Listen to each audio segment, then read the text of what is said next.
All right.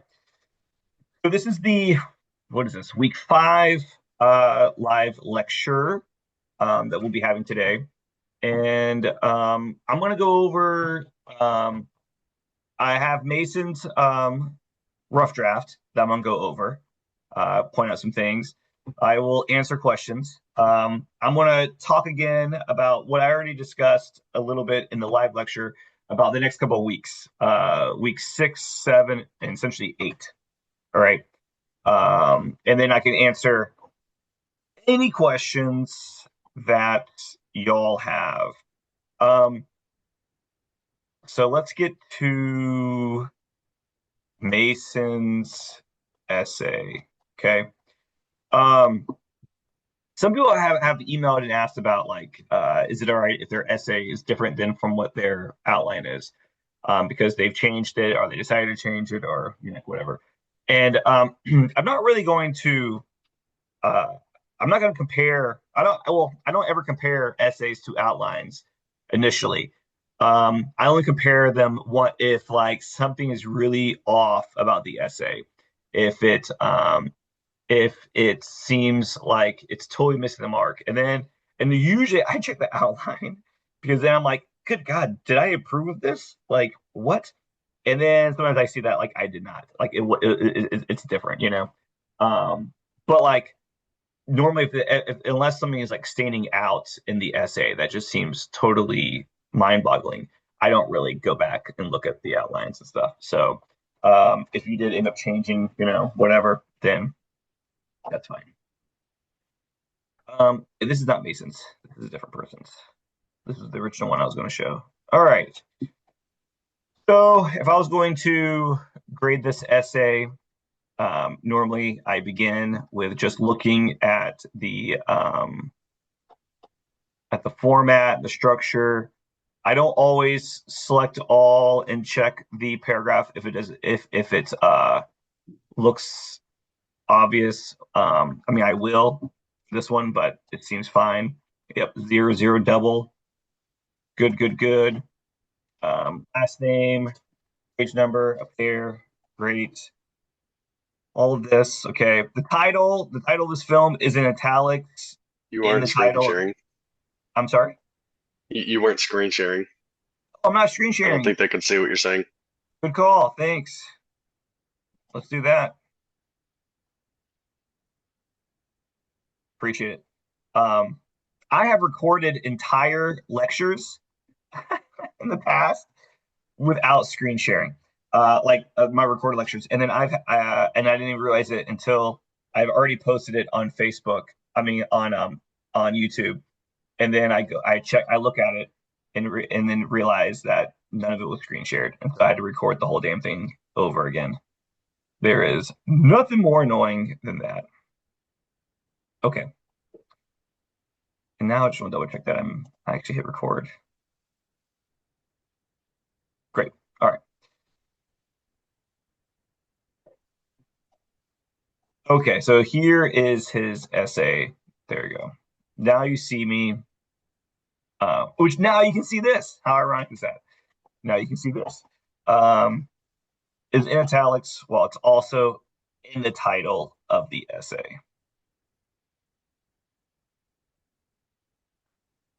The intro is looking good. And a lot of movies, let's see here. We get down to the thesis. Now You See Me shows a common problem with weight shaming women while also revealing a common issue with racial discrimination within the police force by using detailed symbolism. Okay, so this thesis is fine. It is clearly I imagine that this is he is using a feminist analysis and a critical race theory analysis without having to state those things. I would hyphen weight shaming there. That's not necessarily points off. I'm just noting that. Look. Listen, Mason, this is no diss to you, but like this thesis is clearly written by a a student who is not a professional writer. So the way it's written clearly does not sound like AI. I am far more comfortable when I read essays that whose thesis or any part of there feels a little clunky, a little kind of like going over speed bumps, right? It's not quite as smooth. But this is not a style. This is not a writer's voice class. This is not a class where I'm teaching you how to be professional writers. And this is a class that's all about academic writing. And academic writing, um, they don't you don't really get judged by the by your about how smooth you sound as a writer. You get graded on your analysis and your compliance to whatever formatting you're using. Okay, academic writing. I mean, people who publish many academic papers, they're not getting published because they sound smooth when they write.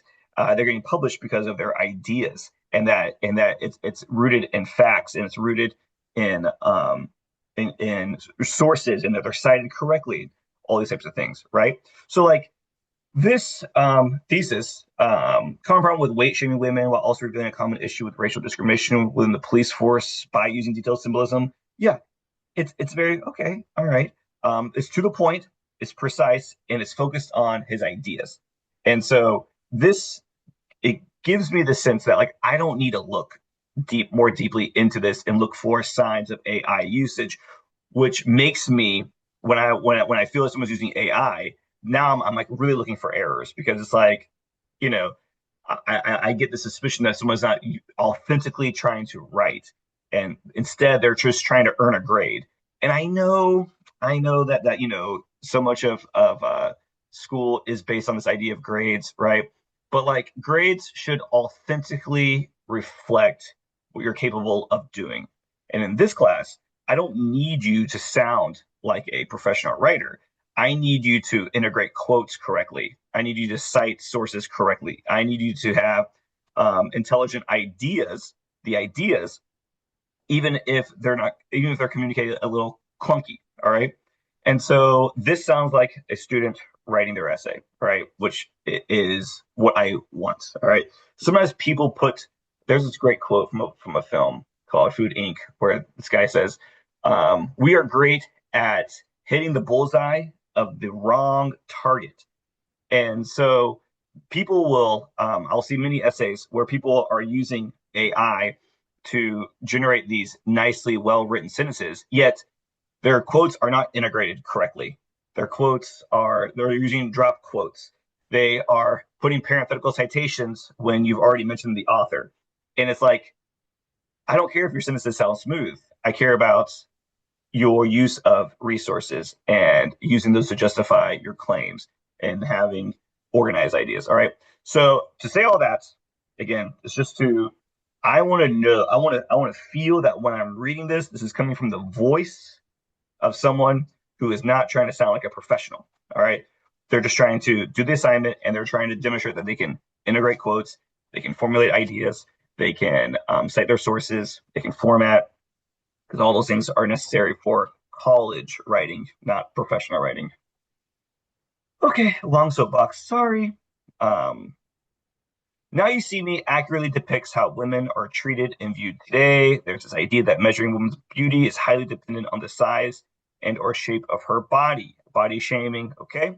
So then we have Henley Reeves, body shamed. All right. Um, yes, Balaga. I have a question. Yes. I'm sorry, sir, because this is the right moment. So, one of the feedbacks that I had was every paragraph starts with a statement. Let's say, is this a good example for a good statement? For a claim. Beginning. Okay, so this is stated that this claim this is his claim, all this, all right, that essentially it's about body shaming. Okay. But then as long as the rest of the paragraph is about body shaming and the problems with that and how the film addresses that issue, then that's good. So now let's move into we'll look at the support. We have a main character, Henley Reeves, is body shamed for not being able to fit into a trapdoor or a magic trick. She's called out for being too fat are too wide because of her inability to fit through the door. The movie illustrates society's picture of the ideal body size, as discussed in the article. Points body image in the media is an unhealthy picture. In it, Lenore Kodum, who is a freelance writer, and Laura Finley, who is a professor of sociology and author, write social media platforms have made it easier for users to compare their appearance to that of their peers and celebrities. Okay. So this is our support. This is Mason's support on body shaming. Okay. Um, so it's addressed in the film, and then he connects it to an outside person talking about how that it's relevant to today's world. All right. And then we have Henley knew another woman who was able to fit through the trapdoor, and it's hinted that she found out through social media. This shows how many women compare their own weight and size to the weight and size of others. The size or shape of a woman's body is something many females develop an insecurity with, especially if they are comparing themselves to other people.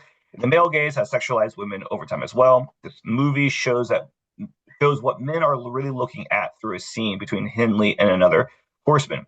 Another magician and Henley are on a plane, and it is hinted at that the magician wants to have sex with Henley. He did not want to be close to her for the person she was, but rather because he found her attractive. Okay. So this is analysis.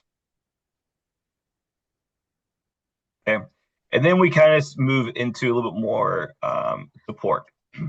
Oops, wrong color.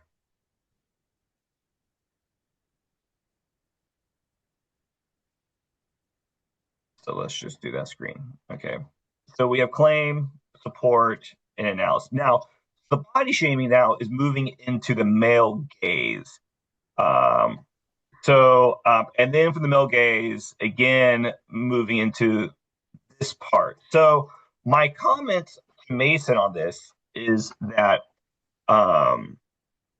you're starting to, with this part right here, this right here, you're starting to move into a separate claim. But I believe that it's related. So I think you're essentially saying at the root of body shaming is the male gaze, and the male gaze is how men only see women through a sexualized perspective. Okay, and that that is the cause, whatever. And then the problem with that is that objectifying women. So the problem with body shaming is that it objectifies women, and reduces them only down to this sexual object. So I get that that's your idea. I think that you should probably convey that better here. I think you need to present a clearer connection between. I'm only putting I'm putting quotations. Body shaming and the male gaze and the sexual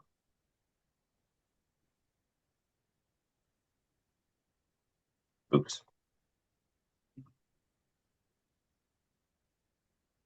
I think you may present a better connection that body shaming is related to the male gaze, which the male gaze is the sexual objectification of women. All right.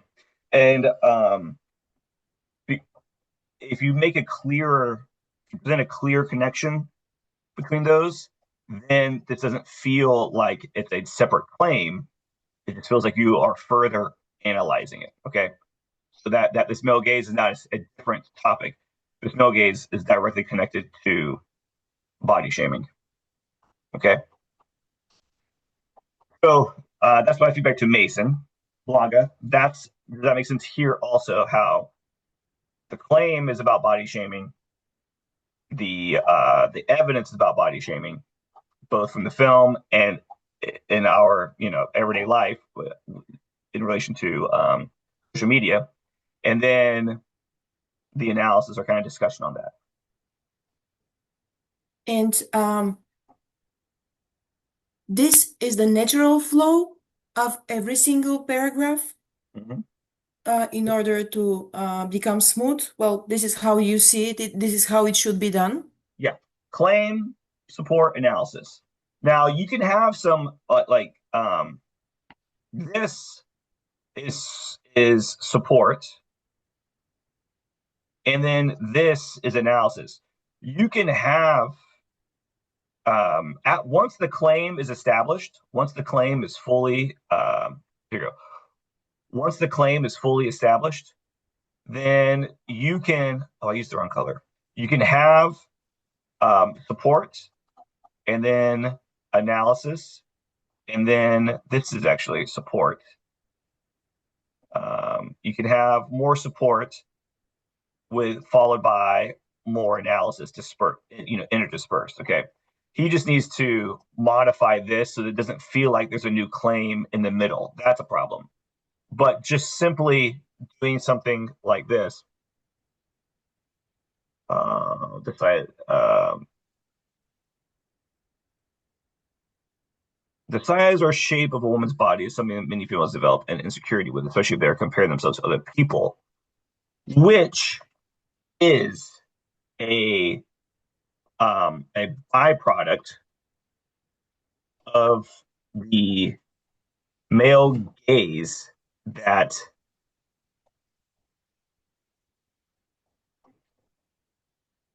has sexualized women over time. All right. Yeah. Instead of as well. Now that feels like it's not in addition to. I think the and was making it seem like something that was in addition. So now this has become for more analysis, connecting the connecting body shaming as a product of the male gaze. So now that has become by changing it that way, makes it clear that this is still all part of the analysis. Then we have another reference to the film, and then we have more analysis. Okay. Yeah, that's how the phrase can be adopted instead of being created a new state. I mean, A new claim. Right. okay, a new claim. Yeah, my Yeah. mistake. So every And paragraph should flow this way: um, claim, support, and then analysis. And it's okay to have a little bit more support as long as it's followed up by analysis. Some people started their paragraphs off immediately with examples from the film, and that's kind of problematic. All right. For academic writing, you want to begin with your main idea. And look, this is fine. Sometimes it takes two sentences to fully establish your claim, which is fine. Okay. The claim is still one of the smaller parts of the whole paragraph, as it is here as well.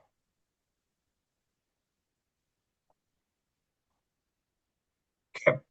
So um, then next, I'm sorry. Last question. yeah, Last question about this, about the same. Sometimes, me personally, I like to put something from myself that will come in the beginning of the paragraph. So just literally forget about this because it's out of the concept of the writing that is required in this kind of paper.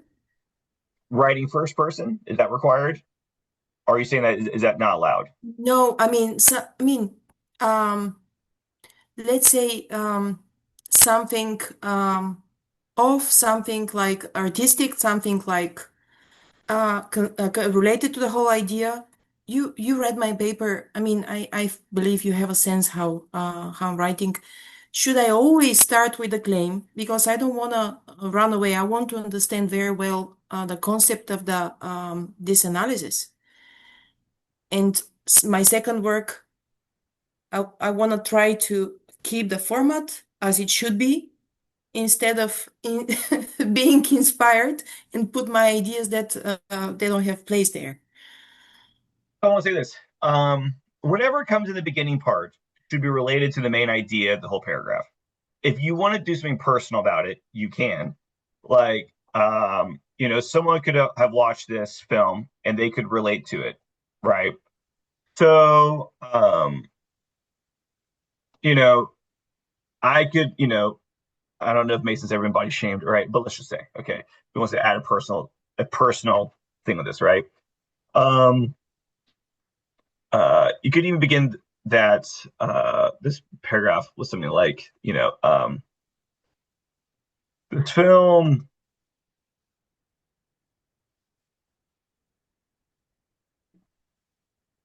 this this here. One doesn't have to be a woman to relate to relate and connect to some of the themes and topics addressed in the film. Okay.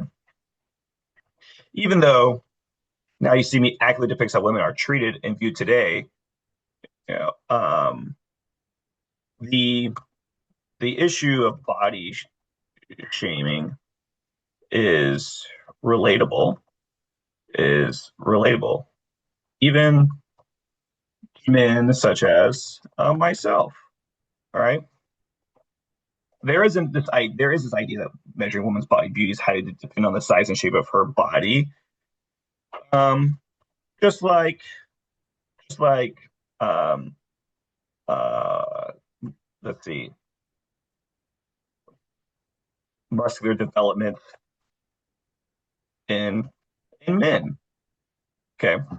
So, like Mason could add something to himself in the beginning part if you felt like he wanted to, or like you want to show how you connect to it, as long as it's on the same claim, and Yeah, then move into talking more specifically yeah. about the film itself. You understood me very, yeah. Thank you So I very mean, much. that is, a decade ago, we it was always understood that college papers were always third person. They were always objective, and the writer, you don't have a voice in this. This is just strictly analytical. But we have moved as a society so much to really really seeing the speaker as an individual writer, with the increase in blogs and podcasts and first, even in so much of professional journalism, the individual writer's voice has become so present that the colleges have wanted us to endorse the idea of the first person voice, even in collegiate academic writing. So, because so many new audiences connect more to feeling like they're talking to a person, a real person, and even more now that AI is taking over, people are liking more the idea of talking to a real person rather than some sort of just third person, omniscient, unknown being. So, at the same time, they're like, don't take points off, don't punish students who are writing in first person, even in academic essays. So, if you want to add some sort of personal connection, you can, as long as that does not override and overshadow everything else that's being stated in the paragraph. The whole thing can't be about, oneself. It still needs to focus on your analysis overall. I appreciate it. Thank you very much, sir. Yes. So next paragraph we have, if I were grading this, things I would say or suggest. Now You See Me also represents a common issue many people of color are forced to face. Many police forces are racist in the sense that they will arrest or be violent towards black people quickly, but be very slow to arrest white people. Okay. So with this sentence, I would say this.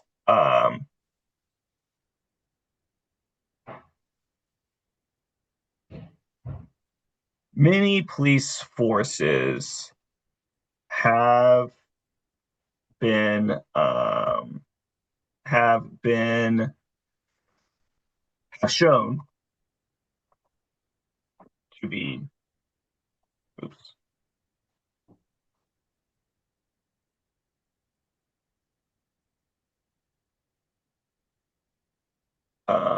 have shown to present um, um, higher levels of racial discrimination and prejudice.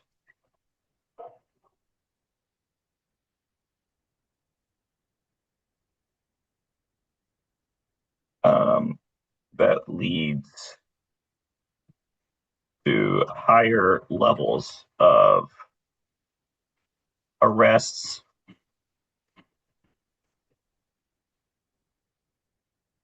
and violence towards black people, while showing more patience and get it quickly patience and lower levels of arrest.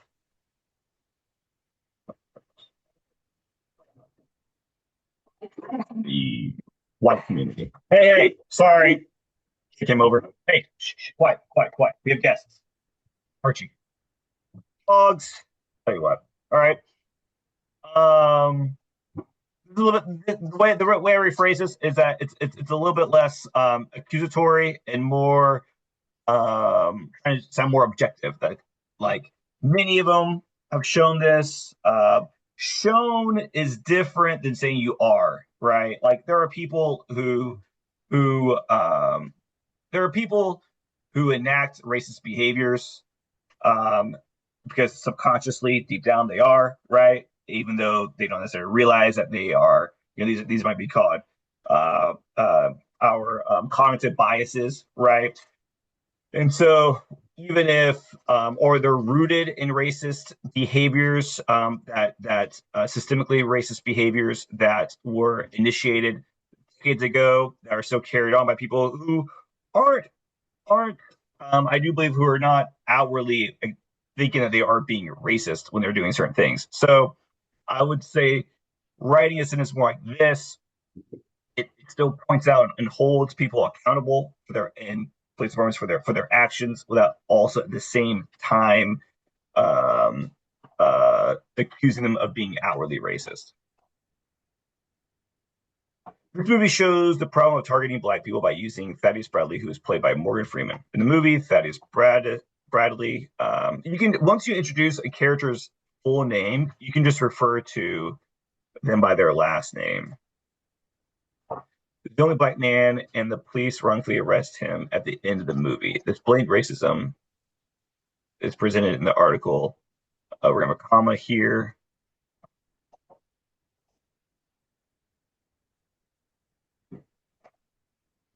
Examining historical and contemporary policing disparities in the black community, implications of social work, which presents, given the permeation of white supremacy in policing, it is perhaps okay. All right, so this is well integrated.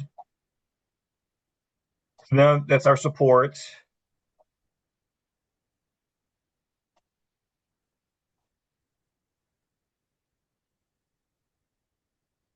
I use blue for support. So this is support. This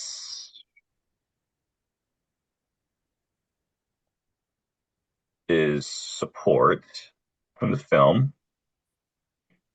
Okay. This is our claim.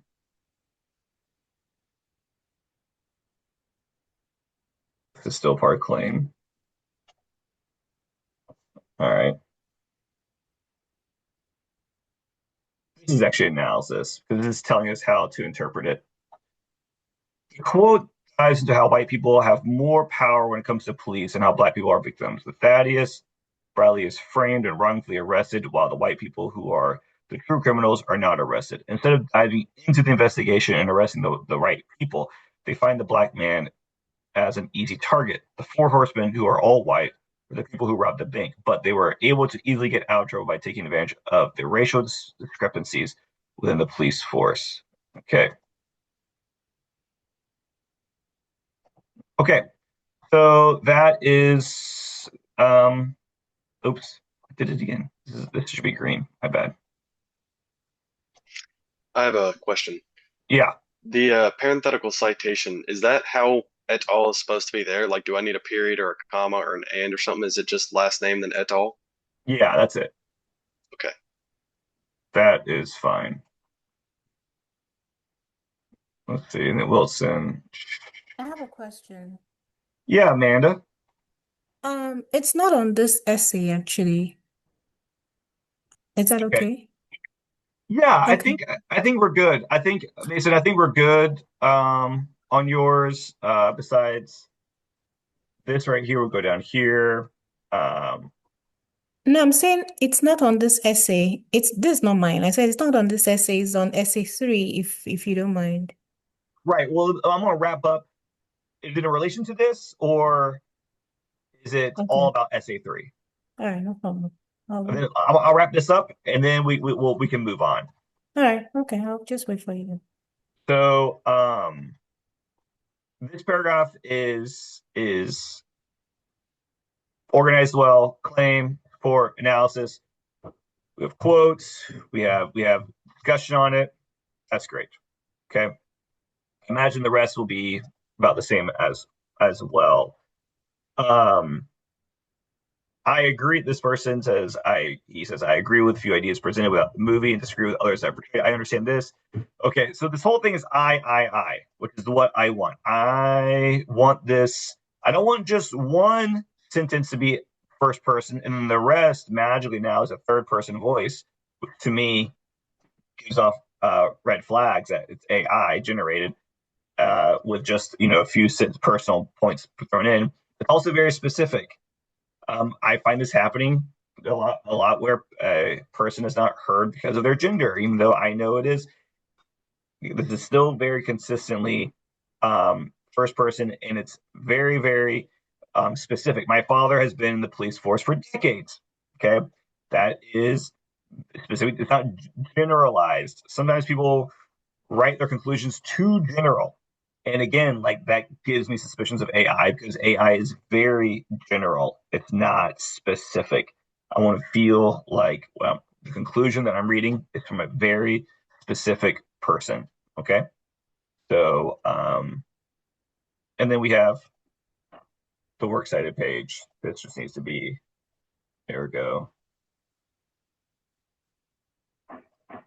Okay.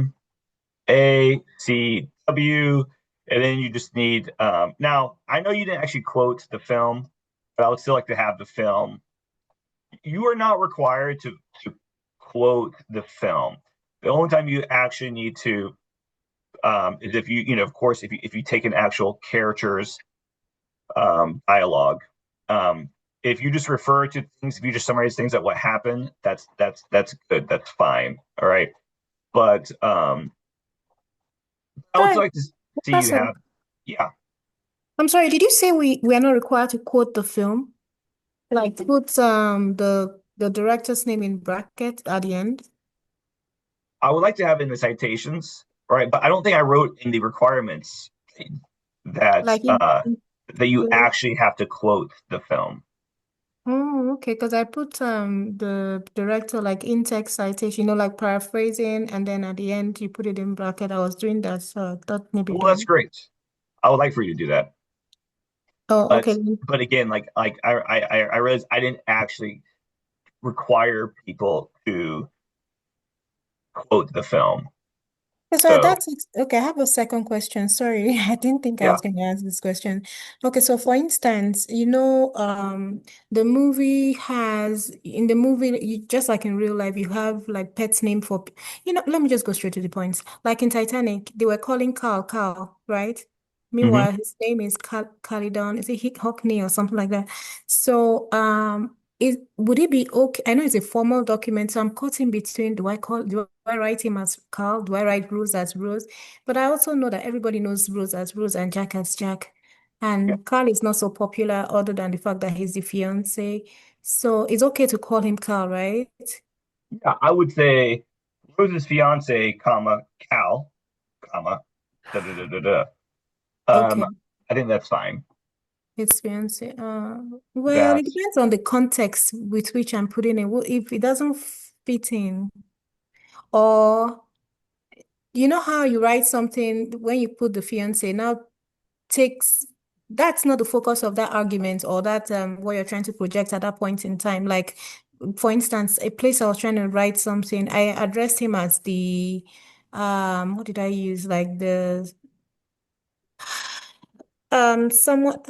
I can't even remember. The antagonist. I'm sorry? No, someone that is rude. What's the other name for arrogant? Yeah, the arrogant like character. Yeah, I think that was how I wrote it. The arrogant character, Carl, because the argument I was trying to project there was in terms of Marxist, that whole arrogance, bossy, cockiness and all that. That was what I was trying to bring in, and that was how I put the arrogant character, Carl. So does that work?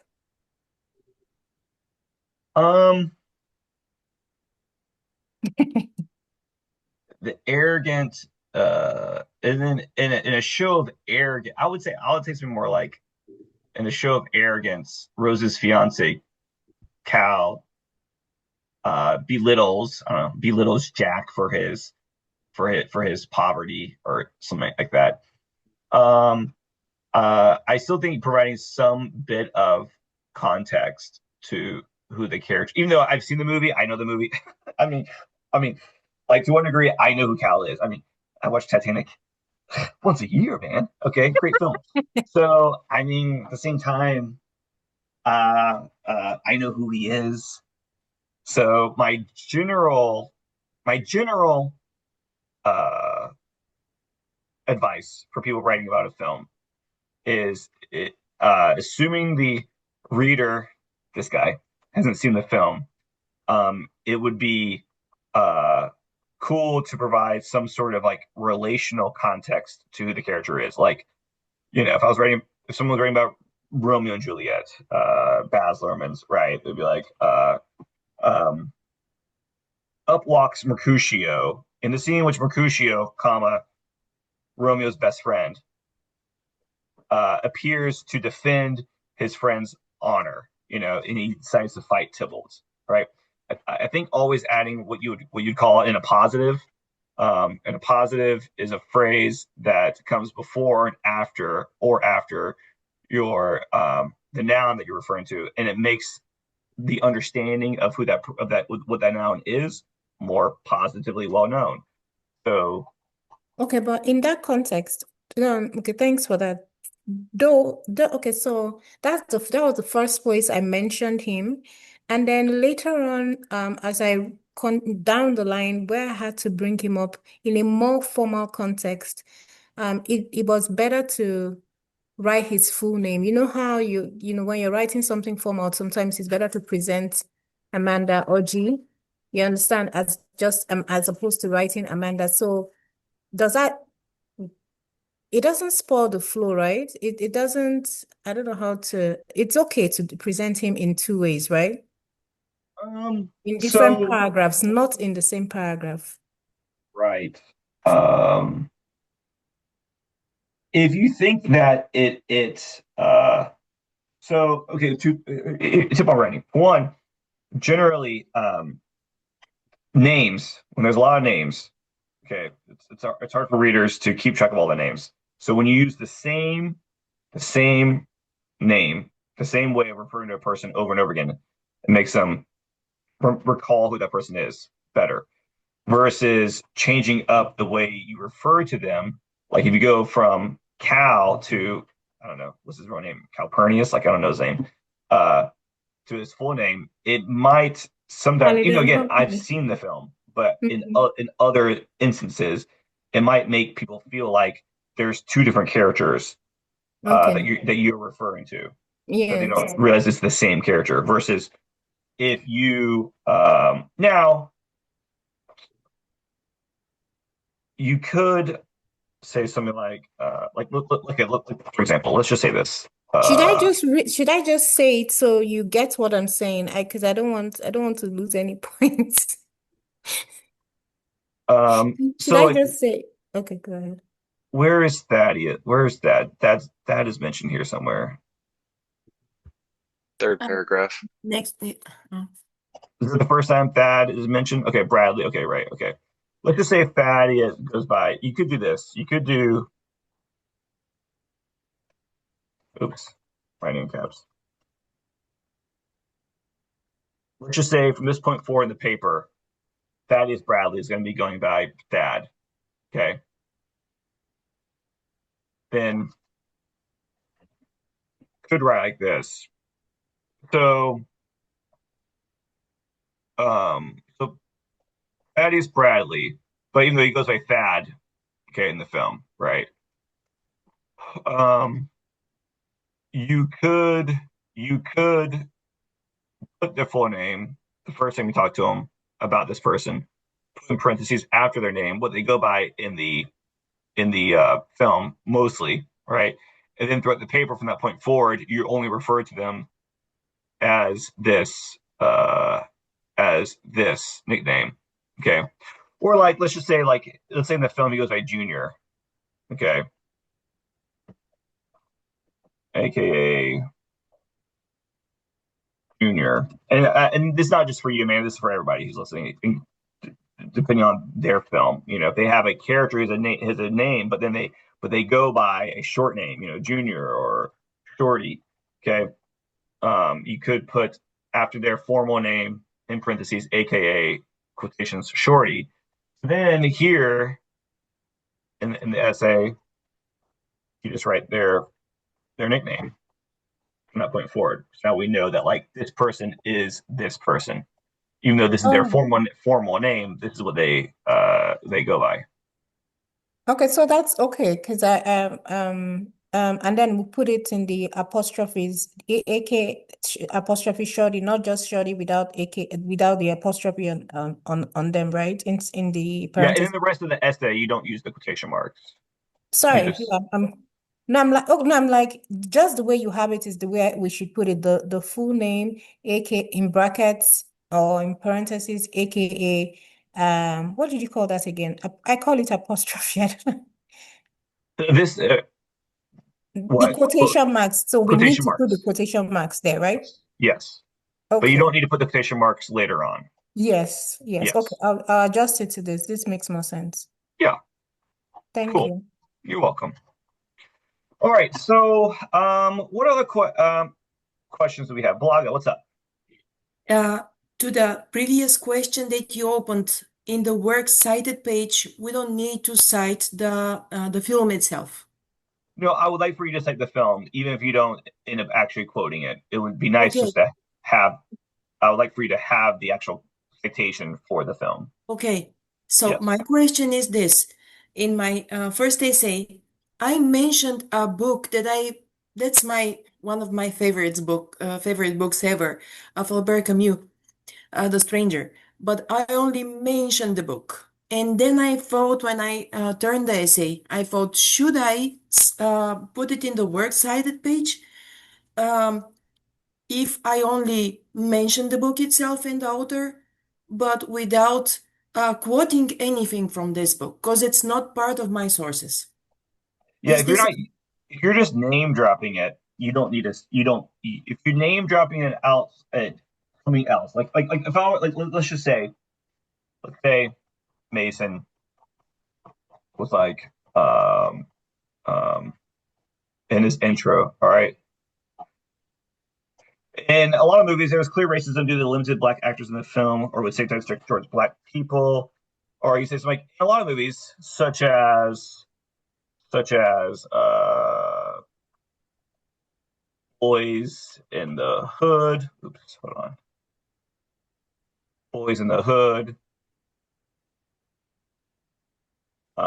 and Set It Off. There is clear racism due to blah blah blah, right? If he mentions just Boys in the Hood and Set It Off, but without like summarize, without quoting him, without doing anything, right? Then I no, understand. would not need to include these films in the works cited page. Okay, Thank you very much. that's now if he quotes them, yes, all right. Like if he quotes Furious, who the character I love from Boys in the Hood, and he talks about gentrification and quotes him, then you would need to have a citation for that. Thank you very much. Yeah. All right. Who else has a question? I have one, sir. Yes. What would the topic of this essay be? Is it what would be the topic? Is it the name of our film or? You mean like how would you title it? Yes, sir. Yeah, you can. I mean, Okay. this is fine right here. You can just do the title of your film Okay. analysis. Some people might do something like SA2. Now you see me analysis, or Okay. because this is about, you could say, or you could do, you can do pretty much anything for your for your title. You can give it a creative title, you know. Okay. Um, you can do, racism and body shaming in Now You See Me. If those are your topics that you want Okay. to, Thank you. you're welcome.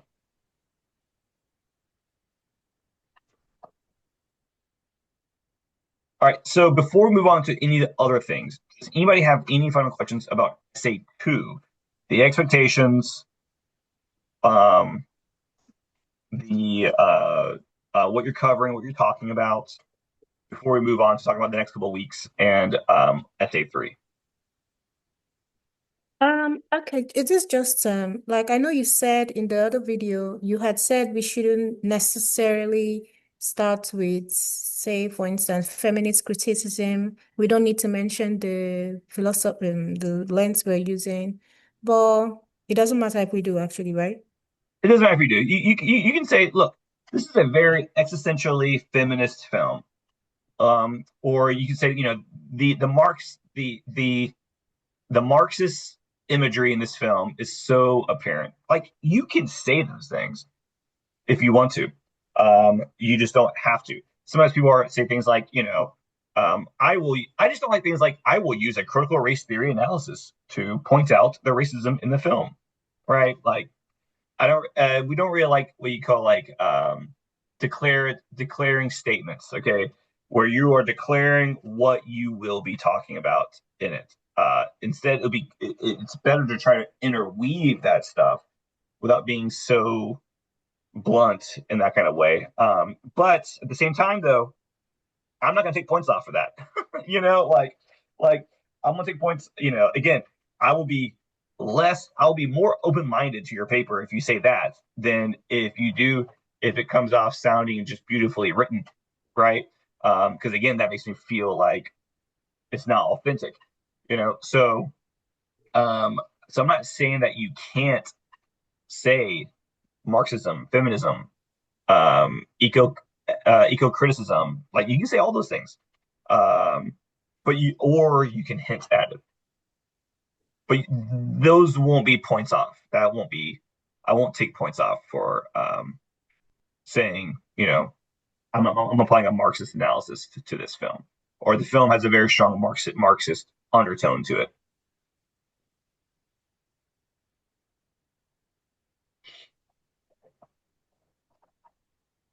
Okay. So again, um, after you write your paper, before you submit it, you should open up essay one and all my comments. Okay. And so you should have essay two side by side with essay one. Go through everything that I marked off points for essay one, and then check essay two to see if you made the same mistake. Okay. If some people lost points because they had no space between their last name and their page number. So if you have essay one up on your screen and essay two, you can look at my comments for essay one and be like, oh, on essay one, he said I didn't have space between my last name and page number. So then you can check that for essay two. Okay, good. I do have a space, or I don't have a space. Oh my God, I don't have a space. So I better make that space right now. All right. You need to be done writing essay two. You need to be done with all of your ideas with essay two before you go into editing essay two, because the editing part of your brain and the writing part of your brain are two different parts of your brain, and you can't always do them both well. So, like, once you have everything written, everything's totally written, everything's done, your ideas are there. Now you can switch over. You're done creating. The creative part of your brain is closed off. You can switch over to the right side of your brain, where it goes to all of the rules, all of your rules and laws, and you can start applying the editorial steps. to your paper. You're no longer thinking about what you want to say. Now all you're focusing on are the rules of grammar. And so you can look at essay one, look at all the things I pointed out that were wrong, and then you check those individual things in essay two to make sure you're doing them correctly. Okay? You don't want to make the same mistakes twice. All right. The whole point of this is for you to learn and to grow from your mistakes. Yeah. They say the writing begins when you begin to edit. Oh yeah. Yes. So make sure that because if you do better on essay two, I will match your grade on essay one. Okay. So you're if you made a 65 on essay one, but you make an 85 on essay two, then essay one will turn into an 85. All right. So you definitely want to look at whatever you did, and because I'm grading them the same way, there's nothing changing. I'm still grading them that you. I mean, of course, you follow the directions, and that your essay is about the film, and that you're not writing about multiple films, just one film. As long as you follow the directions of the assignment, I'm still grading it for all the same stuff: integrating of quotes, your MLA formatting, your citations, parenthetical citations, those things. Okay, so nothing's really changing other than the your subject matter. Which takes us to the calendar. Okay, so technically this is due. This paper two is due. Monday morning, the 30th, whatever. I'm not, but you have all that whole week off. You have that whole week off. There's nothing required that week. All right. So you can use that week three different ways. One, you can take an extra time to write essay two to make it, if you feel like you need it to be better than what it currently is.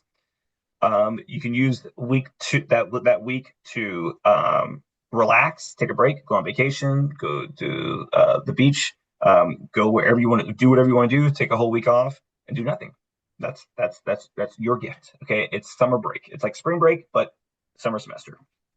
Or you can submit your essay still around the 29th or 30th, and then get started on essay three. I've already posted the lecture. I've posted the assignment. I've even posted the Dropbox, and you can get started on essay three if you want to, or you spend all next week finishing your book. Maybe you haven't even read your book yet. You haven't even started yet. Okay, so you can read the book, and so that way you can get started on essay three as well. If you turn in your paper anytime during next week, I'm not counting it late. So if you don't turn it into the 3rd or the 4th, I'm not counting it late. Okay. I will be grading them during that week. Those who do turn them in, I will, once you get your grade, that's your grade. There's no fixing it. It is what it is. Okay. But then you can use whatever you did on essay two, you can use that for essay three. All right. In terms of, my feedback. The same thing applies to essay three, is that whatever grade you make on essay three, if it's higher than what you make on essay two, I will match the grades. Now, if essay three is higher than essay two and essay one is not changing.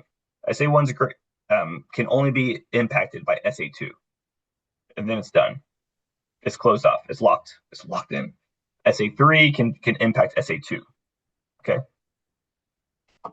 and that's about that. So, do we have any questions or anything else you want me to go over before we call it a day? I do Yes. have one question about my paper. Oh, sorry, go ahead. Can I? Okay. It's about paper three. Sorry, essay three. Okay. Okay, so the book I chose the movie has a song. So I'm wondering, can that song, because I printed it out, is actually the Stand By Me lyrics Mm-hmm. by Ben E. King lyrics. That's how it's written. So I'm wondering, can this serve, because I have a few things to pick out of it, can it serve as one of the will it, technically it would be a primary source, right? Because it's from the Yeah. movie. Yeah. Okay, It would so be I from the can, movie, but you would actually, though, your citations should be for a song. quoting it, I don't quote it as the film. Like Rob Reiner, you're doing the movie Stand By Me, right? Obviously. Yes. So Yeah. Rob Reiner is the director of that film. But if you're quoting the song, don't quote Rob Reiner. You need to quote the writer of the song. Okay, what I So saw on the as the writers of the song, that's Mike Stoller, Jerry Lieber, okay. Ben E. King. I am hoping I'm correct. So I'm like, do I quote it as these people or do I quote it as the film? So, it's Well, according to the great Wikipedia, Benny King, but you can just do King and then a all, and all. And then when you are quoting lines from a song, all right, so let's see, song lyrics. Okay. So when you're quoting lines from a song, oh, actually only this. See here, see how they have these lines right here? Mm-hmm. That's what you do. Okay. No, the one I printed doesn't have it. It just has, I know. how, okay. I know. Right. What the way you have the way it Yes. looks like this. Right. When you come to Mm-hmm. the end of each line, and you're Yeah. going to be writing in your paper, you use a slash. Okay. So something like the characters. I'm just making something up here. Okay.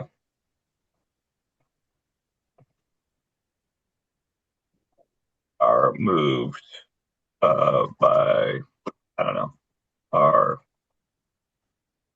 well represented by the lyrics that sing, and then oops, oh, I copy and pasted it.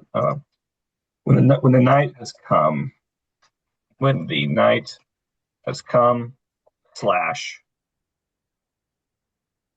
and the land is dark.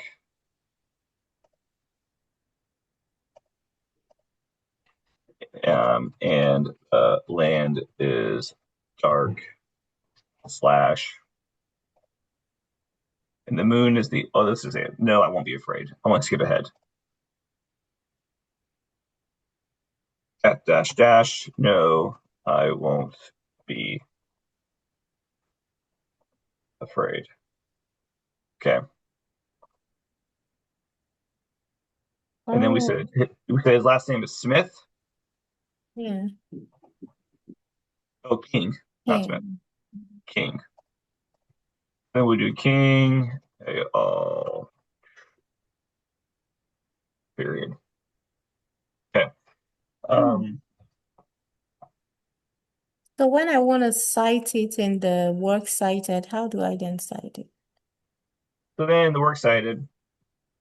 So that's all for the in-text citation. I have to use the Yeah. slashes in between, and if I have to jump, I'll use the ellipses. If Hmm. you jump from one line to another line, use ellipses. Hmm. If you're jumping a line, okay. Yes. Hmm. And then the works cited would be King. Oh, I thought the dot will be after the all. The et al has a dot, inside, right beside the L. The et al. Well, you know what, people, let's just look it up. All right. Uh, That's- let's just make sure. All right. Using it a lot in text citations, MLA. I don't have everything memorized. Let's look. Smith and Jones. Right. Okay.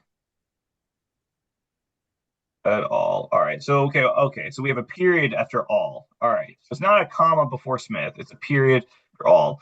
All right. And then the page number, if there is a page number. Okay, cool. So Mason, you hear that? All right. So we do have a period after the all. Thank you. Okay. Good times. Um, then in your works cited,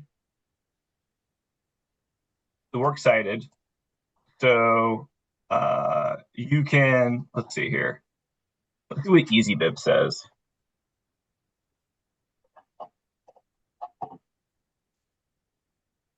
So if you wanted to create a citation for a song, you could use this, go down to more. That says music. Is music the same thing as song? Let's see. I guess it is. Music. Archie, go away. My dog is pestering me. So usually it's done the same way as poetry. I don't know why this is not working. And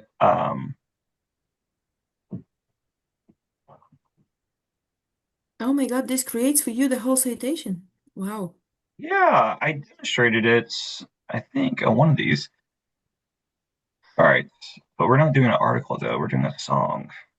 Let's see, more. Reading music.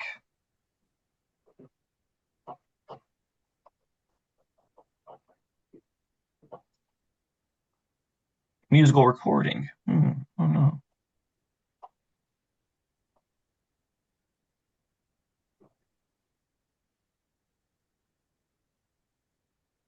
Well, this is not really finalized music details, PowerPoint check. That's not right. All right, let's do this. Citing a song or a MLA citation for a song. Artist, song title, album title, record company. We'll put, I don't know, songwriter for a songwriter. Kind of different.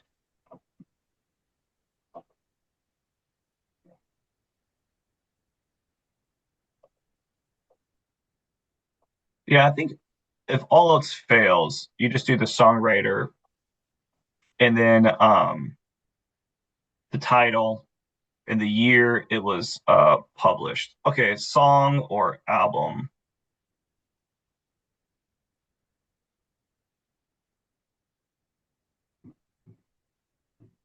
So Stand By Me.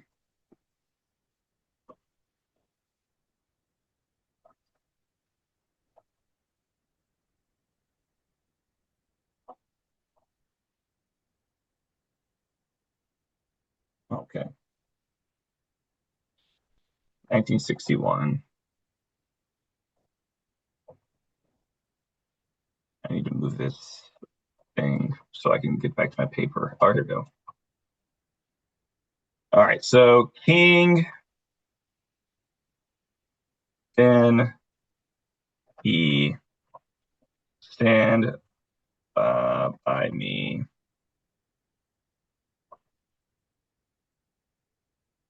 Oops. Me, and then so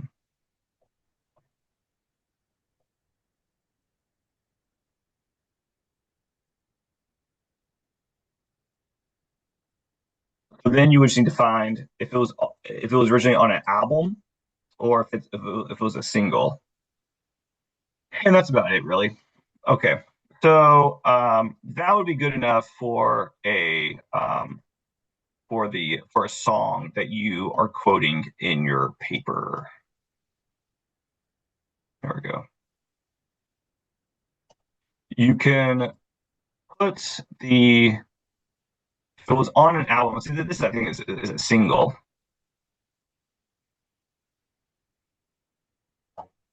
Hmm. But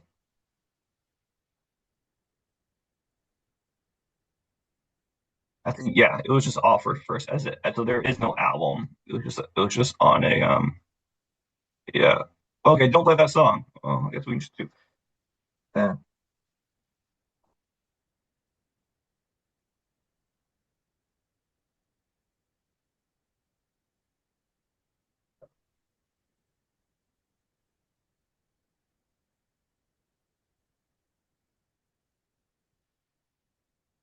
Okay. All right. Questions. Mason had a question. In the racist paragraph for the quote, I um I had points taken off in essay one for something, and I want to make sure I didn't technically do it again. Okay. You docked points because I said Joyce Carol Oates said instead of she wrote. So in my quote, I said the article presents because I can't say the article wrote it. I can't say the article says it. So is presents the right verb to put there? Yeah. Okay. In this case, yeah, yeah. The art. Let's One more discuss down, I think. one more down. I think it's the next. This movie shows the problem with targeting is played by Frank Fruin. It's this one. I say blank article and then it presents. Yeah, I mean, that's fine. Okay. It presents it. Okay. That's I fine. went through about 100 different verbs trying to figure out which one was best. No, that's good. That's good. That's fine. All right. Any other questions?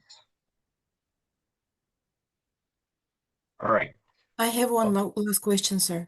Um, what um, what is the difference between if you start with talking about this is about the feedback that I have also. I want to understand what is the main difference because I like very much to put talking about in the beginning of a sentence, discussing certain film or book or whatever. So, what is the difference between talking about or and in terms of? It's in terms of, to me, sounds more analytical. Maybe it's more applicable to the writing process, in this case, analysis. Yeah.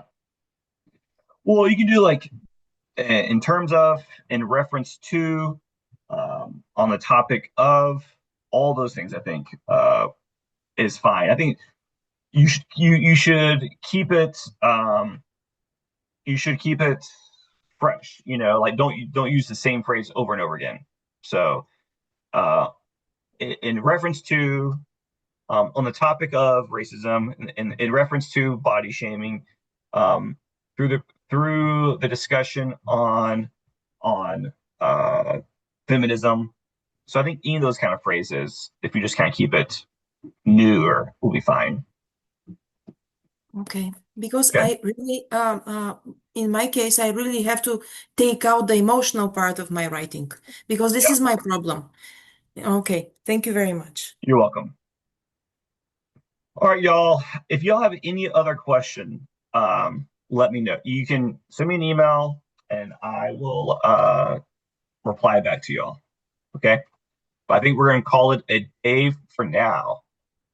All Professor, right. when are you uploading this video? Because I didn't note write out some of the things. I want to I'm know. gonna, as soon as we stop, this is gonna save to my computer. I can upload it to YouTube. So the whole process takes about an hour.